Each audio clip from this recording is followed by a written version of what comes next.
Hello and welcome to another episode of the Game Art Talk podcast. My second guest on this episode is no other than Jean-François Gagné, better called Jeff because of this complicated French name. He is 33 and currently working as a level designer for DICE in Stockholm. In this show we'll be talking about what a level designer is doing, how to start with level design and how his career started out. So let's wait not any longer and hop right into the talk. Hello and welcome to another episode of the Game Art Talk podcast. My today's guest is Jean-François Gagné. Oh, that was good. He's better called Jeff. He's 33 and currently working at DICE in Stockholm. Hey Jeff, glad to meet you. Hello. Glad to have you here. Yes, I'm happy to be here too. So you are a level designer. Maybe you can tell me something about what is a level designer doing? Maybe it's design the wrong word in this accusation. A lot of people, they think about design something artistic and yeah it's like it's pretty hard to explain the job because it's so many different things. Like when I say that I design, people ask me if I program anything. This is one of the most question I get first, and I have literally never programmed anything, and I've been doing that job for 13 years now. So yeah, let's put that thing out of the way. And then you talked about art also. Depending on the company, when I was at Larian before DICE, since it was a smaller company, I made some art. But it's not like usually not the job you do. So you did some modeling, some texturing on all those kind of stuff. I've done some modeling in my career for different reasons, like low-level modeling. I haven't modelized a character or anything, but when it comes to architecture or something like that, I could make something in SketchUp, for example, or 3D Studio Max that could look like a house, maybe, or a car, or something like that. But yeah, as a level designer, like the most classic example I take when I want to explain my job to people who have no clue about the industry is, if you take the first Mario game ever created, you start the first level and there's a Goomba coming to you, and then after that there's some blocks, and then there's some question mark blocks. One of them has a mushroom. Okay. After that, there's a green pipe. There's a hole. There's more Goombas and stuff like this. So this is the easiest way to explain my job is this, basically. So that's what I do. I am the one who will say the Goomba is coming to you. I am the one who will place the Goomba. I'm the one who will place the blocks. I'm the one who will place the pipe. Okay. I will place a pipe, but the color of the pipe is not all of my, it's out of my job. This is the artist who will decide if it's blue or like black or white or whatever. So like, interesting. You're working with blocks, right? Yes, most of the time.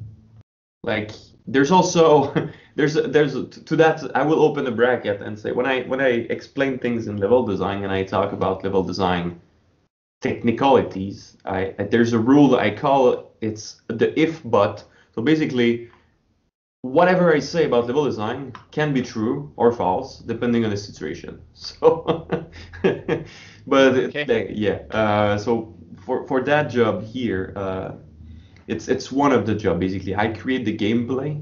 So one high level thing that I also say normally is if the game is fun, it can be because of me, and if it's bad or boring, it can also be because of me. Okay. So you're kind of leading the player a bit, right? Yes, I am. You try to lead the player with all your possibilities you have.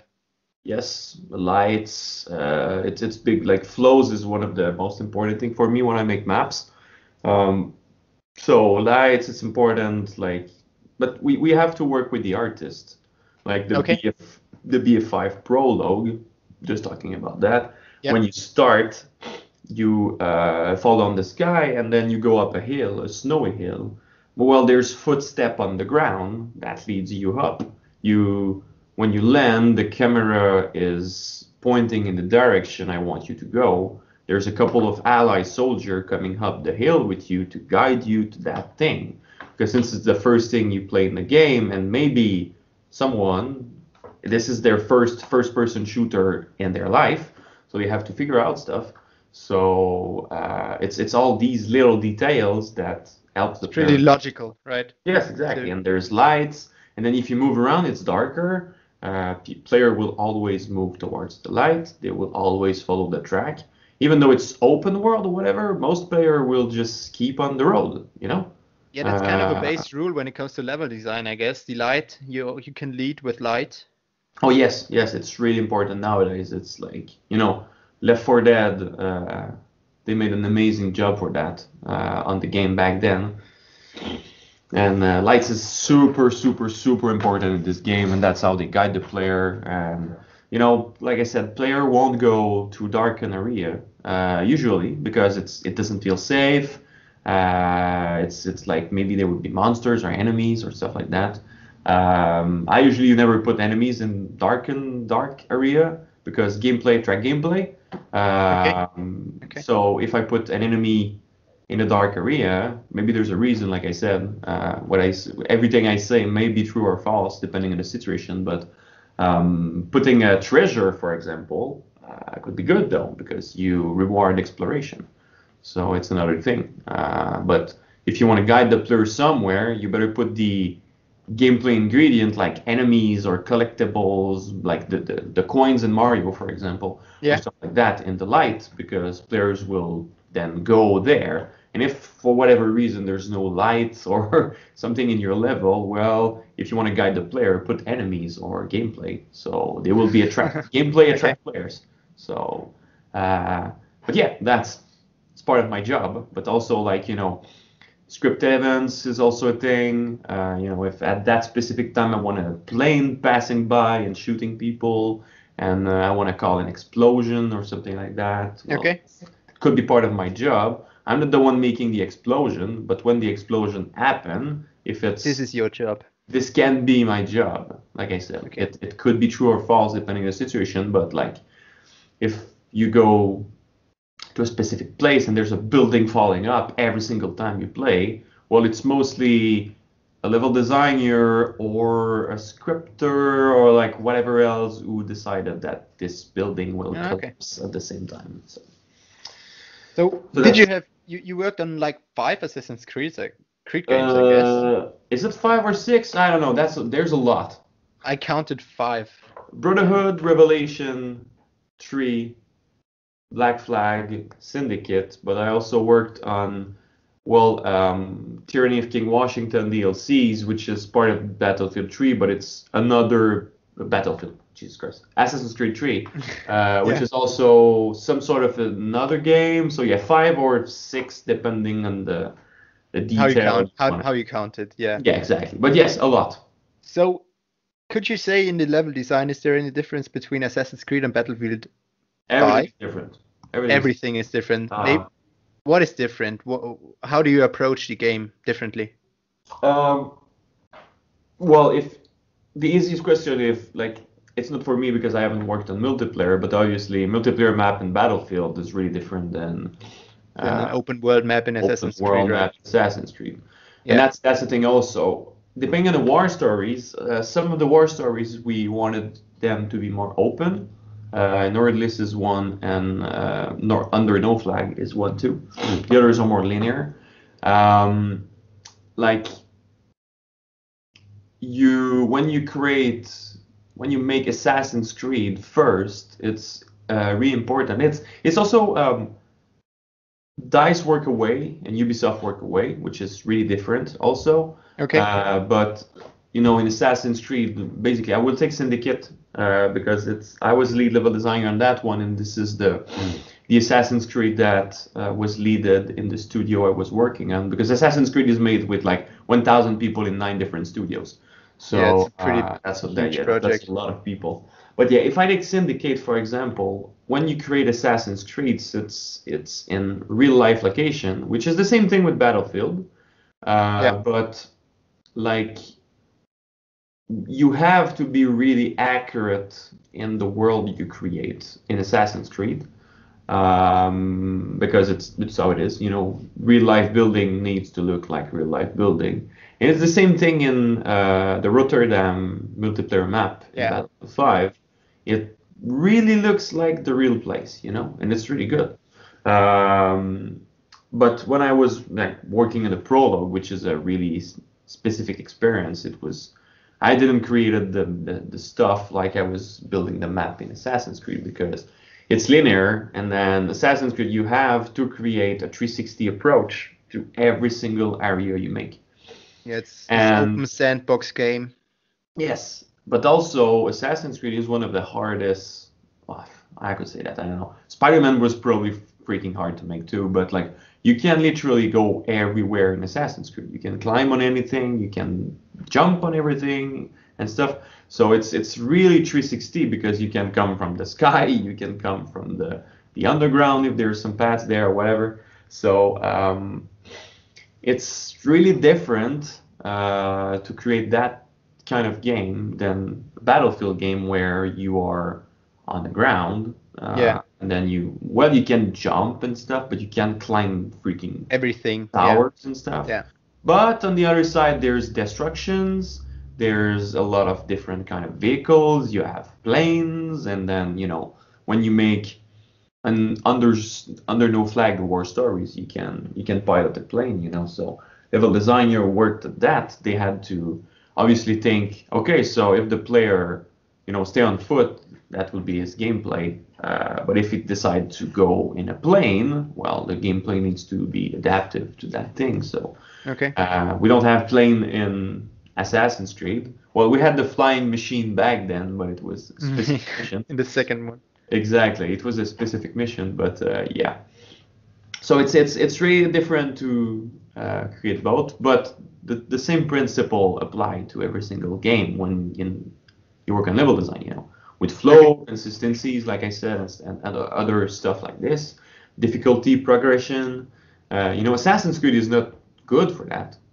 This is not a game usually that becomes harder, even though like if you take Assassin's Creed 2, for example, it's even the opposite. Like the difficulty curve is going down, basically. Yeah. The beginning of the game is harder, and then at the end you have so much power and stuff and all the things. Yeah, you kind of dig out and just run through enemies. Yeah.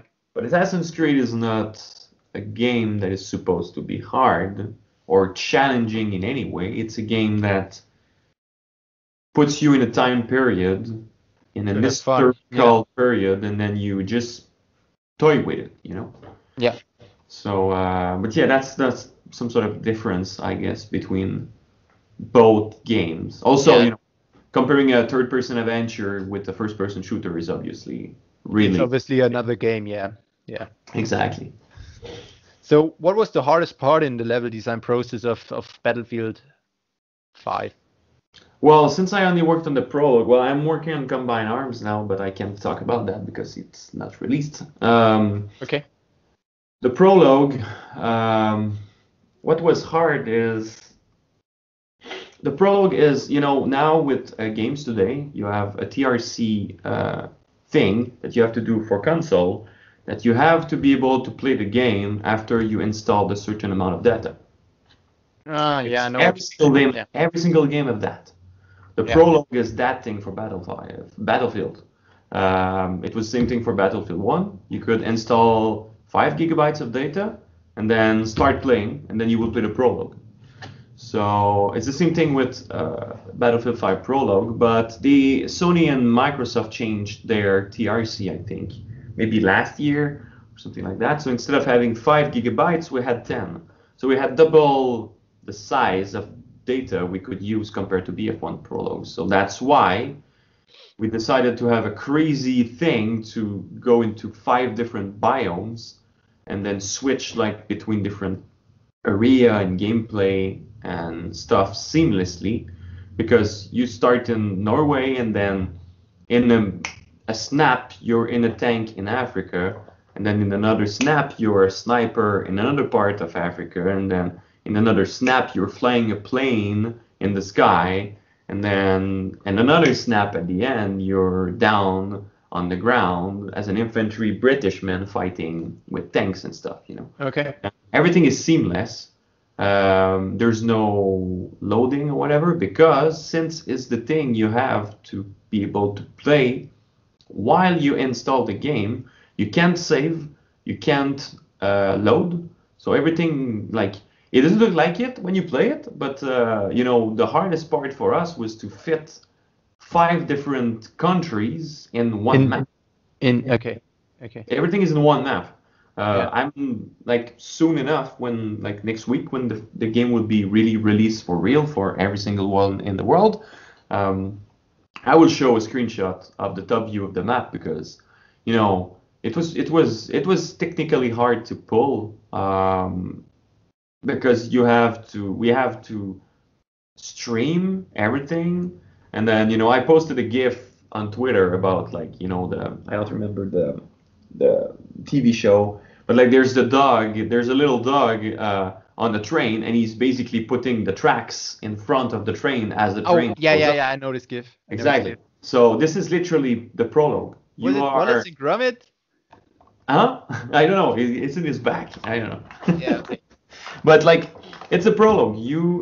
We install the game, and then we're basically streaming the data as you move forward with your character, basically, and then we are on streaming in your back.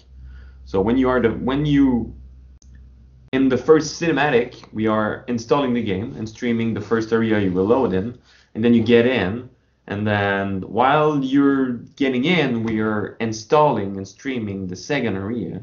When you get to the second area, we are uninstalling the first area and then Okay. streaming the next one.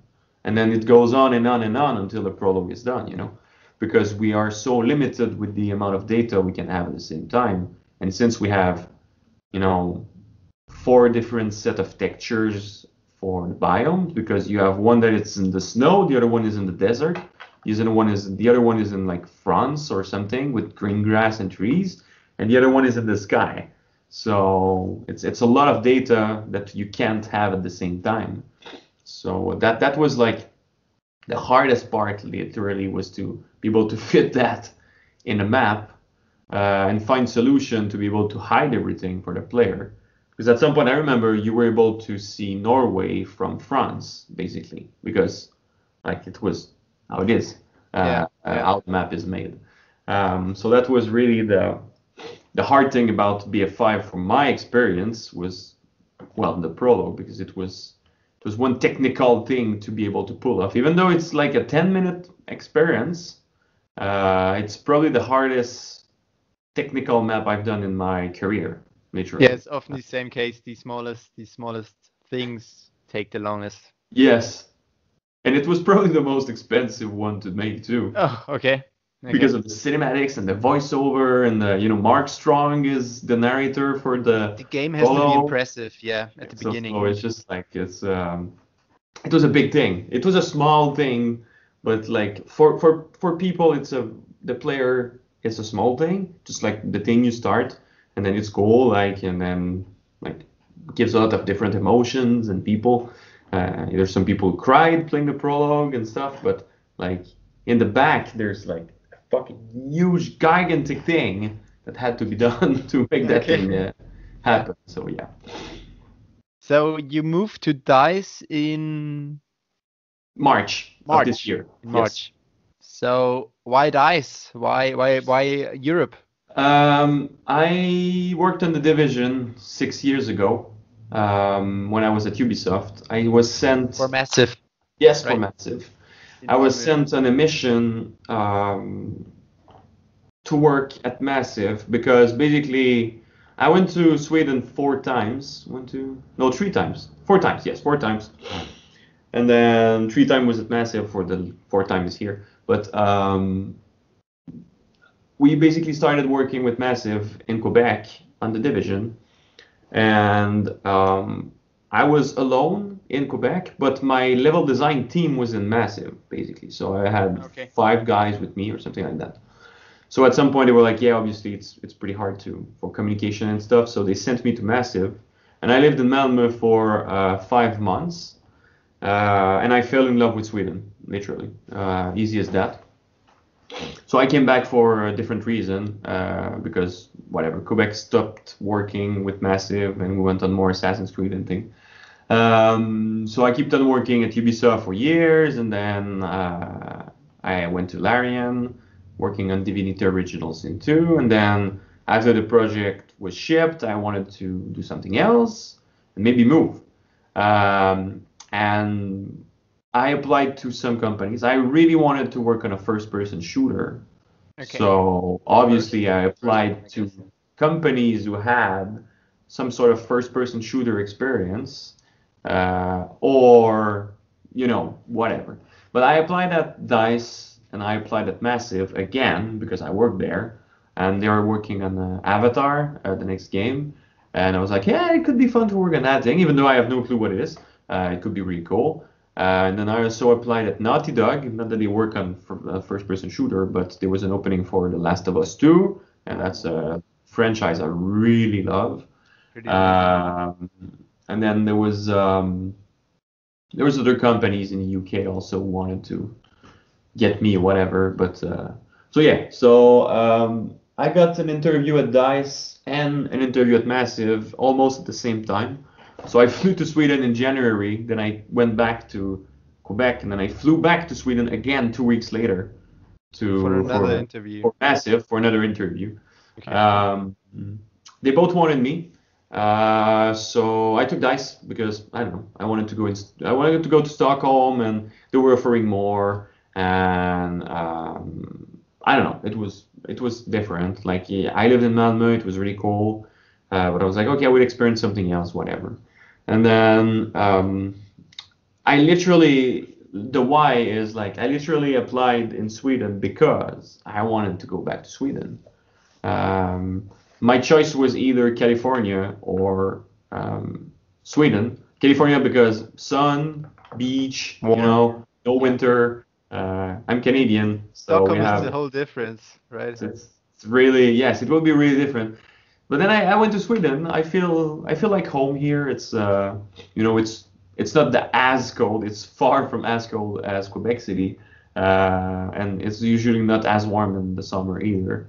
But yeah, I moved here, and I'm really happy about it. But yeah, that's literally why I took Sweden, because the country is amazing. It fits with my political view, and it's some sort of like smaller, expensive, better Canada, with more Swedes and good-looking people. And yeah, that's why, and So I'm happy to get up. what about Naughty Dog or Naughty Dog, like, basically, they contacted me back 6 months after I applied, and it was in January. okay? So I was really deep in the process with DICE and Massive. I already had a pretty good test to make for Massive that took some time, a lot of brain power, then all the interview, because I had like a phone interview at Massive, a test, another phone interview, then I went to Massive to have the on-site interview. Then at DICE I had 2 phone interview, then 3 interview at DICE. So, after all of this, I didn't want to restart the process with another company. And I was so deep in the process with both of them that I knew that, I guess, if they flew me over, except if I would be like a freaking asshole or something, I knew that they would probably propose me something.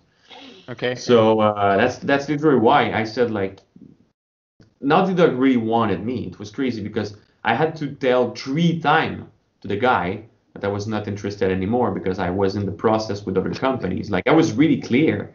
Like, sorry, you took your sweet time, and then that's it, And then his boss, basically the recruiter boss of that dude, contacted me again like 3 weeks after to see if I was interested. I was like, Jesus Christ, no. I mean, you're too late. So and to not go into details, I don't know, going to the US at that time, right now in the world, I'm not exactly sure I'm interested in that. So you're in a great demand, right? Yeah, exactly. Good to So know. I went to Sweden instead. It's calmer. I'm almost like home. It's different, but the same. So, but yeah, I would have loved to work on The Last of Us for sure, because I love this game, and working on a really linear single experience is really good for a level designer. It's probably the best thing to work on to some extent. So, but yeah, I'm at DICE now, so I don't So know. how was it to move to Sweden? Your whole relocation process took a pretty while. I read it on Twitter. Yes, but I mean that's also why I took DICE because I haven't done anything really. There's a group here called the Nordic Relocation Group, and Okay. basically this is a lot of people paid by EA to just make sure that we foreigner have the easiest time to move over. So basically, I had a couple of paper to sign and stuff, but that's pretty much the only thing that I've done. Uh, Okay. like So they took your stuff to Sweden. They made all the paperwork and there's a moving company from Montreal who came to my home in Quebec. They packed everything. I haven't touched a single thing. And then they put that into a truck and then they sent that to a big container and then the container was sent on a ship up to Sweden and then they paid for everything. I haven't paid a single buck for that. okay, that's pretty Uh, nice. like all the visa and the paperwork, everything, it was made by the relocation group also. I haven't done anything. Like I had to go in person to like the tax office when I arrived here and stuff, but my agent was with me. And then, you know, if there was something in Swedish or whatever, and they were really good explaining everything to me. And then, you know, just like, so yeah, this is for that, this is for this, you have that, you need your person number to live in Sweden, whatever. And then all the paperwork, they've done it. Like I haven't done any single freaking paperwork, and it's good because I hate that. And then, you know, I was in a temporary apartment when I arrived in at DICE. I was like literally at 1.5 minute walk from the office. Really Oh, beautiful, good apartment. I was not paying it. It was paid by DICE for 2 months. okay. And then during that time, me and my agent, we visited apartment that he found on the market, and then I found one in where I live now, in the one of the richest neighborhood in Stockholm. And you know, he found the apartment, and I visited it. I was like, yeah, I want that one. So you know, and he make sure to use like whatever his power was to make the paperwork and stuff. So like literally, I haven't done anything. It was the smoothest experience in my life. Um, That's and pretty nice. they I even think like Dice has this what to say this this thinking that they have to give everything for their employers. yeah, it's a thing with the industry in general too. You know, it was the same thing at Ubisoft. It was really Ubisoft is an amazing company to work with, to work for, and you know they give a lot to the employees. And you know we say dice, dice, dice, but this whole thing about relocation is EA. You know, it's yes, Dice is part of EA, but and Dice have done a lot of things. But this whole thing about moving and stuff, this is EA moving basically. And there's a thing called EA Travel, so it's part of the EA group. So if I would have moved to whatever other studio in the world for EA, I would have had the The same experience, same yeah. experience basically. It's not really DICE on that part. And you know, they even gave me money. Basically, they since I was moving, they knew that I would have to buy stuff because whatever, that's how it works. And then like Furniture and all those stuff, yeah. I got a lot of money just to move, you know. Yeah. So it's really it was an amazing experience, like super smooth. And then if I ever have to move to another company, if I don't have the same treatment, I would be really sad. It's hard to beat, I think, this experience by another Yes, company. I must say it's. I don't know if there's another company who can top that. Okay. What EA have done for me, basically. Okay, so you started in 2005 with your Yes. education. You Nope, not studied. at all. It's not related at all. Um, in back then in Quebec City, there was not a lot of manpower to work in the industry, and then there were some little companies, but Ubisoft decided to open a studio in June 2005. Um, and then I remember because I studied to be like an IT guy, basically, you know, building and fixing computer and stuff. And I worked as an IT guy for like 6 months, and it was boring. And I was like, bah, I want to do something else. I hate that. Okay. And then my cousin was like, "Hey, there's a company like who's open in Quebec downtown, and they need a video game tester." And I was like, "Oh, that's cool. What's the company?" And he was like, "That's Ubisoft." And I was like, "What the fuck is Ubisoft?" I had no clue. I had literally no clue what Ubisoft was. So I was like, "Oh, okay, cool, whatever." And then I applied too. And then we both had an interview, but sadly for him, I got the job. So, and it's literally how it started. I have no degrees in whatever. I haven't studied video game design because it didn't existed at all in Quebec when I Back started. then, It yeah. was just not a Totally. thing. Yeah. So like I just started as a tester, and then I was a tester for 10 months, and then I was a good friend with one of the lead level designer was at Ubisoft. We drank a lot of alcohol together and partied a lot together and stuff. And it's really interesting to see how it came out to be useful. But like, I used to be a dungeon master, but I still am 15 years later. But like, I had a lot of maps that I created for my party and stuff, and dungeons and everything. And I at some point I showed him that thing, and he was like, "That's really interesting because that's an important thing for a level designer to be able to do these kind of stuff." Yeah. I was not really aware of that, and then long story short, at some point he asked me like, will you have to be a level designer? And once again, I was like, sure, but I have no clue what it is. And then he told me like, yeah, you make maps and stuff. And since I was already doing that at home back then, in my friends, I was like the map guy, you know. I was making maps in StarCraft and Warcraft and Heroes of Might and Magic and stuff. And I was really enjoying doing that. So now I was like, oh, I could get paid to make this? Wow. Okay. So yeah, like I had an interview, like bracket, because like it was not really an interview, it was just a freaking joke. And then I got the job, and since then I'm a level designer, basically. So So this is how your career started, right? yes, it's a really unique process that you can't really copy paste because um, I say that maybe at some point I was kind of lucky to know the right people at the right time and be at the right place at the right time. Yeah, that's Uh, always pretty important in this industry. yeah, it is, but like nowadays, I still believe that like degrees and studying and stuff is not important. Well, at least for me as a level designer, I've seen a lot of portfolio and other things in my career related to that, level design wise, obviously. And studying game design is one thing, it's really good or whatever, but you have to ship something, you have to build something, and that's what I look at. Experience, right? Yeah, exactly. In Experience, not studio. company or whatever, but like personal experience.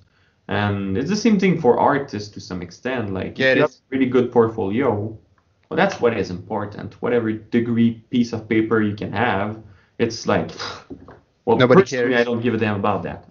Yeah, nobody cares about your degree. Yeah, exactly. It's just a piece of paper. I But mean, this you learn degree things. can help you to get a good portfolio. Yeah, indeed, because you will learn some way of doing things, but then it's useful to some extent because every single video game company is different. So if you get a job, you will get to one company, and then whatever you learn at school, you would be like, oh, okay, we didn't learn that at school, or it was not like that, or whatever. But then you will need to adapt, and that's how it is basically. But having obviously, like you said, a course in something, a degree in something, helped you well create some basis at Yeah. least. So you always learned by yourself, I guess. You did you take any workshops? Did you work Nothing. on your free time? How did you Literally, get better? I got better by working, and I'm a really fast learner, and I I was working with some senior back then also, and I literally like I'm a sponge. I'm a knowledge sponge, and I was literally just looking at one guy working and another guy working and stuff. But what really helped me, and I think that was probably a really lucky move also in the past, is when I was in Prince of Persia, um, the most senior guy was working with us. He was from Montreal. He worked on Assassin's Creed before and stuff. He broke one of his arm, basically. Okay. So he was not able to work really with a mouse and keyboard because he had only one arm. And then we had to do something called the FPP, which is an internal gate process at Ubisoft. It's the first player publishable. It's basically a map, an experience that is like pre-alpha, but it looks like the end of the game that you show to the ad management of Ubisoft. Okay. And then looking at that, they say like, okay, your project is good, go into production, or no, it's complete shit, we cancel that or whatever. So basically my senior guy was supposed to do that map, but since he broke an arm, he was not able to. So when we made the map, I was basically his hands because I work really fast. And he was basically designing on the fly, and I was integrating stuff as he was talking to me at my computer. So I literally like soaked everything he was telling me and learned because of that, you know. I think this is the best. This is the best thing that could happen to you while learning. Yes, it was really awesome. And then, you know, I don't know, I looked at other games and how my colleague were working, and you know, communication is important and spreading the information and stuff. So yeah, I haven't took any workshop or whatever. Level design is like, you know, I wrote a blog a long time ago saying that level design can't be taught. I still believe in that part for some extent. Like it's level design is a lot of trial and error. And then you learn that way. Because like I said earlier, everything can be good depending on the situation with level design. Like, you know, if you take, there's some level in Dark Soul that are horrible, but they work well because it's Dark Soul. And if you would put that in whatever other game, like The Legend of Zelda, that would be horrible, you know? That would not fit at all. Yeah. And then taking a Legend of Zelda level and putting that in Dark Soul would be horrible because it doesn't fit at all, you know. So it's like it all depends on the game you work on and everything, and it's good to, when you're alone as a level designer, it's really hard to get better. So I guess you take workshop on whatever. Okay. And when you work on when you work for AAA companies working on AAA games, there's so many other people working with you that if you're good at soaking inner like you can knowledge that stuff, yeah. That's how I became better, basically. Just learning from others and then trying my own things. And okay, so this thing doesn't work, why? Trying to figure it out, you know, when we have the play test and everything. Like someone is playing your game and you have your objective and the objective is there straight in front of him, but this guy doesn't see it. Okay, so why? You know, it's my job to make it better. It's not the player who, if the player doesn't understand, normally it's supposed to be our job to fix it. So you're talking with a lot of QA guys, right? Yep. Yeah, but for me, level design is in the middle of everything. You have game design and programming and QA and artist, animator, like name it, like everyone. But level design will always be in the middle of everything. Because when game designer, right? Yeah, game designer create gameplay ingredients that we level designer use, and then programmer, they program everything that we level designer decide to use, and the artist, the modeler, and the texturer, when they create props, this is something that we level designer will place and level artist, and then level artist plays stuff in our map so it fits, you know, and then, you know, we are in the middle of everything. So a good level designer would speak with everyone. To make a good map. So you told me you have seen a lot of level design portfolios. How does a level design portfolio look like? I think it's pretty different to an art portfolio where you put your props in and all those stuff. Yeah, that's the sad thing, because there's a lot. There's still, I think, the majority of people doesn't understand what level design is. Yeah. And I've seen portfolio of level designers who had just like beautiful vistas, you know, I was like, but this is not level design. Visual composition nowadays in AAA industry is important for a level designer to have, but this is not part of the level design job, you know? That's not his job, right? Exactly. So for me, like a really good level design portfolio is a portfolio that show design process, a video of maps, of gameplay, basically, because showing gameplay on a piece of paper that is not interactive is really hard. So yeah, video showing gameplay, design process, documents like a pretty bullet point document could work also, just to show design process, you know, what was the thought, because that's what I want to know when I hire a guy and I interview a guy is like, how do you design stuff?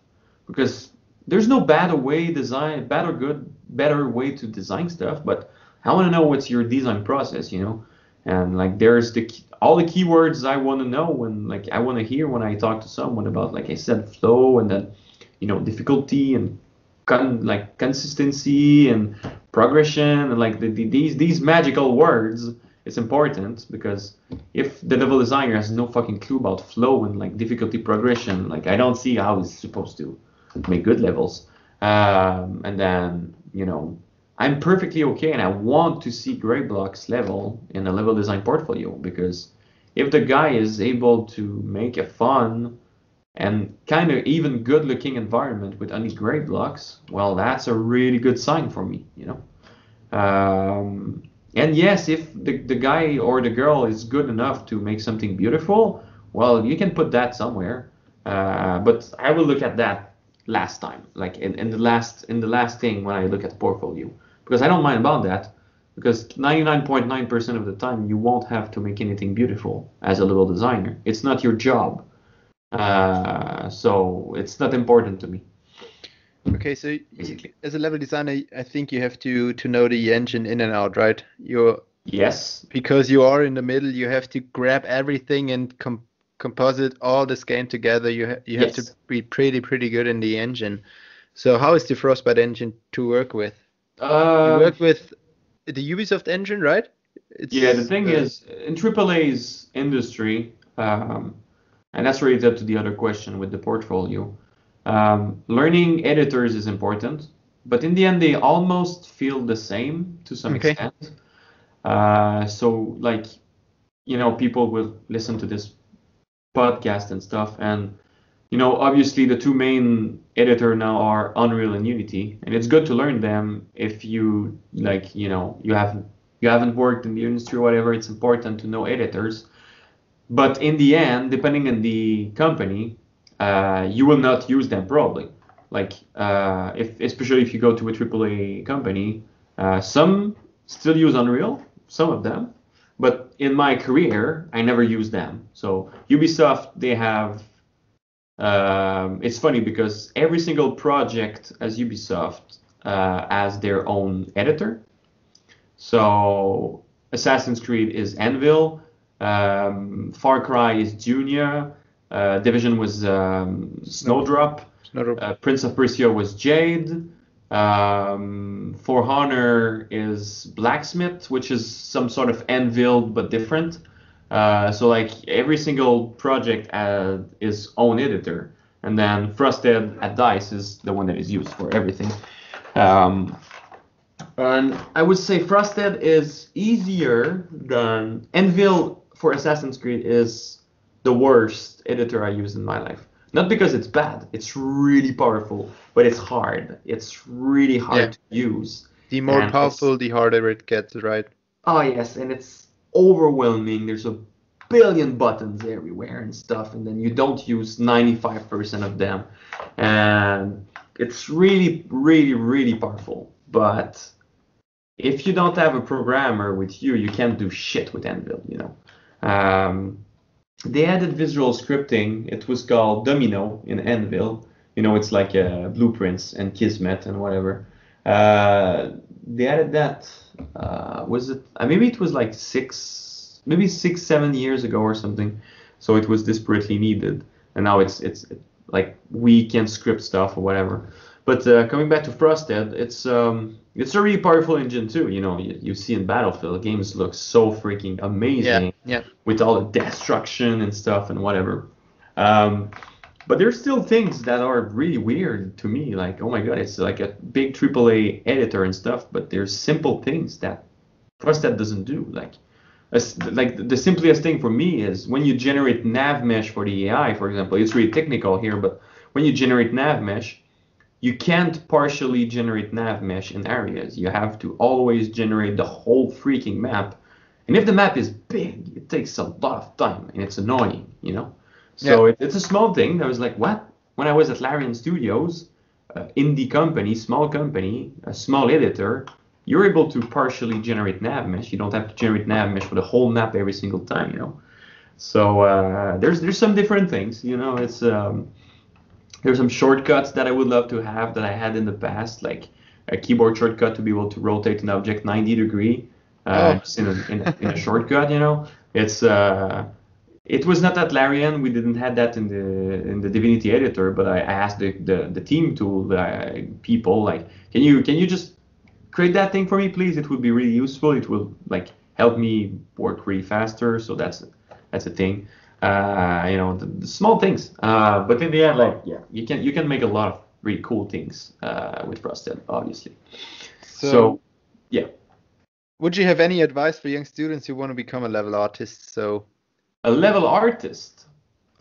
yeah, Um, something you would say, I wish I knew this when I started out as a level artist in 2006. hmm well, I'm not a level artist, obviously. Oh, sorry, level designer. Aha, I, level designer. I Okay. did the wrong question. So I sorry. was like, okay, I can maybe find a couple of things for level artists, but I'm so um, sorry. um, read about level design, the basic concept of level design. It's important. There's a lot of amazing books out there. Um, I don't have anything coming to mind, but like now there's so many books that you can read about just like yeah the concept of level design is important. Um, Now since games are getting like bigger and bigger, um, if you have certain knowledge in architecture, for me, it's a big plus. Like, oh my God, when I see a level designer who has architecture in his like portfolio or whatever, I'm like, okay, I will look at this portfolio, no matter what it is, just because it's so important. Um, and then obviously learning the editor, one or two, it's important. Just to learn the basic, because like I said, all editor comes down to pretty much the same thing in the end. Um, so that's three things right there. And then I would add to try stuff, basically. Try stuff. Um, you have to try things. You have to make maps and make maps and make maps and fail and try other things and understand why you failed. You need to, when you make stuff, when you work on your portfolio or your personal things, you have to, you know, ask people feedback and make people play them, because that's how it is in the industry. You know, there's no designer who work on a map and then that's it, you know, and then he ships Yeah. it. Yeah. And another really important thing is never ever fall in love with your design. You will 99.9% of the time trash that thing to death and then restart over. It's how it is. There's no designer, absolutely no one. And if a designer will say the opposite, I will say that he's a complete bullshit guy. There's no designer who can design a perfect thing from the ground up. It's impossible. Okay. It's an iterative process. You have to, you come Fail up and with an repeat. idea, you create it, then you implement it, then you discover that your idea was not exactly how you could implement it, so you implement a different way, and then you test it, and then you realize that, ah, yeah, this could be better, so you tweak that thing, and then the whole part there is complete shit, because whatever, you didn't thought about that, so you trash that thing, you restart over, you do another thing, you test again, so it's that's the thing I didn't know, you know, because when I was making map back when I was young, I was making it in one go, and after that, I was just giving that to my friend. That's not how it is. You make a Okay. thing, and then you trash half of it, and then you restart, and then you make another thing, and then you take the good thing, then you trash the rest, and then you restart, and then you iterate, and then you test, and then this is really important. And the last thing I would say is, and it comes to everyone who want to work in the industry and has to make a portfolio, and not even designer, like literally everyone, put the thing that are good. Don't put like just don't put all your work. Um, it's useless, and it's important to take a step back and look at your stuff and say, is it good? Like, is it shippable? Would I love as a person to play in that level? Would I love to play that game? Is it good enough? Does it look good? Like, if I would play a game and there would be that prop that I made, would I be like, wow, that's a really amazing like a crate or a barrel, Or it's like, yeah, it looks like shit, If you have a doubt, on anything, well, there's a lot of other people who will have doubts about that, and it's probably not good enough. Yeah. So, So quality over quantity. yes, oh my God, yes, please. It's really important. It's really, really important. I think this speaks for every portfolio, I Yeah, guess. exactly. Yes. If it's environment artist or weapon artist, I think Yeah, everything. whatever, like animation or anything, it's literally for every single one, writers, music, anything. If you have something on your portfolio that you're like, yeah, I think it would be better if I would have like a fifth thing in my portfolio. So I will take that thing that is okay-ish and I would put it. If it's not, if for you it's okay-ish, well, it's garbage basically. Yeah, because it's I mean, your it's opinion, your personal yes, it's opinion. like it has to at least be fucking good for you, and then after that you post that somewhere, and then yeah, so that's really important. And So that's some yep. what are you doing while or next to developing games? Are you playing games, right? Yes, obviously, I play games. I started, working in Unreal not so long ago, but then I stopped because with the crunch and then the shipping of BF5 and stuff, like my brain is burnt when I get home. So like after working 8 hours, I don't want to start working again. Yeah. But yeah, I play board games and stuff because board games it's a really different it's games, but it's really different to look at game design wise because the constraints are really different on a board game. And then I watch people play also. Obviously, I watch streamers. You also have a Twitch channel, right? Yes, yes, yes. I stream games, and I look at people play games because it makes me understand how people react to certain things. Uh, Yeah, Sometimes it's I just pretty good for watch. you. Yeah. I just watch to watch, but there's still that little part of my brain that want to analyze everything. Uh, it's a sad part of working in the industry. I can't really enjoy the games like I was enjoying them when I was young, because I know the stuff behind the curtains, and that You're part, always analyzing and stuff, yes. and yeah. And I would like when I play something, I'm like, oh, but why? That thing should be maybe more like this. That would have been better and stuff. And sometimes I really have to force myself to just like, okay, stop it, Jeff. Just play it. Just enjoy that thing, instead of analyzing stuff. So, but I usually play. Like I said, one golden rule for me is to never work on my favorite franchise, because that will probably ruin everything.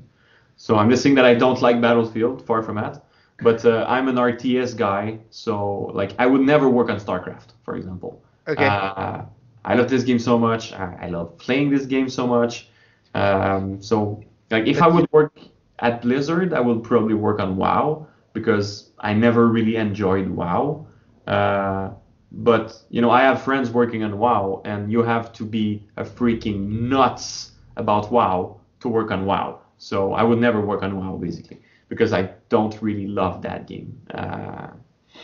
But yeah, that's what I do basically. I play games, read a couple articles there and there, also about level design and everything to see how people, react to some things and how they design their stuff and everything, and maybe like take a piece or two and then use that in my own design process at work and stuff. So that's pretty much it. Okay. Mhm. So, anything else you want to add? Anything you want to say to the world on YouTube? The world on YouTube. Well, if there's people who want to become level designer, I hope that listening to your thing, to this thing, there would be some level designer who want to work. Like I said earlier, just like keep on trying stuff because level design is a big trial and error. It's all cool to read about the things and watch a couple of videos and stuff, but like in the end, it's really up to you to try to figure out what is a good design, because fun is a really high level concept of things, and what is fun for me may not be fun for you. So like I said at the beginning, everything can work in the right game, in the right situation, in the right context. But you just have to figure out these things by yourself, basically. Why is that thing good in that game and would not be good in the other? And then, keep making maps and maps and make more maps and stuff. I think, yeah, that's pretty much it. Just keep on trying. And Nice words. avoid Nice words. speed level design. Always avoid that. Okay. Holy shit, I hate that thing. Oh my god, you go on YouTube and you have like these speed level design videos. This is the worst bullshit I've seen in my life. There's nothing at all Realistic. related to level design. It could be speed level art to some extent, speed like environment art or something like that, because Yeah. it's always like a guy who create a really specific vista for one specific camera. There's nothing level design about that. Nothing at all. Nothing, nothing, nothing. It's just so far from the truth of what level design is. It even almost pisses me off when I see that.